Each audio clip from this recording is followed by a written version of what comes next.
Risa. Dahil practice game lang ito.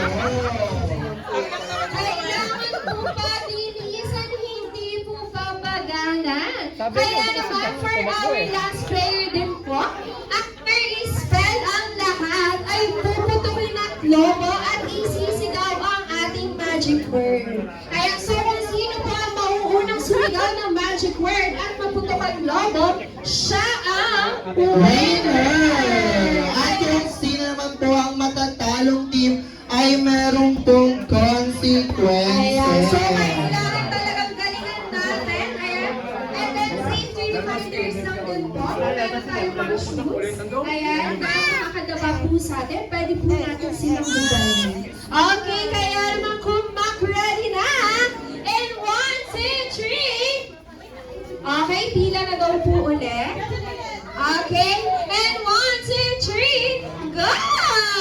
Si player number 1 tumakbo ng mabilis at umikot ang dalawang beses ay score ang better W. Ate, nasa na kay player number 2.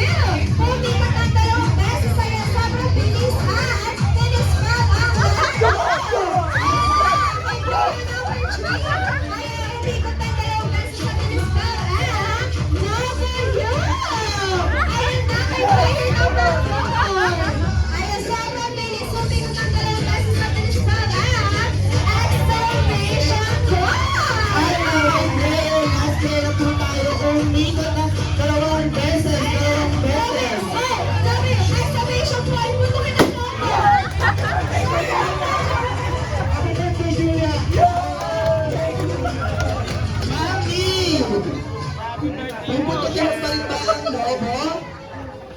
Ayan na, parang nagsisisi na naman si Ma. Siya na nga daw po ang bulldog, hindi pa naputok ang logo. Meron na po tayong winner at ang team